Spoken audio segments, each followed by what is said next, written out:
Hello guys, welcome back to this channel. In this today's tutorial, I'm going to show you how you can use old WordArt style in Microsoft Word. Okay, let's get into it guys. Here I have created new document in Microsoft Word, and if you want to use old WordArt style, we need to save as this document. You can go to save as, and then you're going to save this document as this template Word 97 and 2003 document. Okay, oops. Alright, and if we want to use WordArt, we can go to the insert.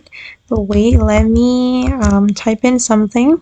I'm just going to type in WordArt, and we're going to select the tags and go to the insert. And you can go to the tags menu here. Okay, and you will be able to get the old WordArt style here. And for example, I'm going to choose this one. Alright, click on OK. Okay, and this is the result. Okay guys, and that's all the way to use old WordArt style in Microsoft Word. I hope this video will be useful for you. Thank you so much for watching, and bye.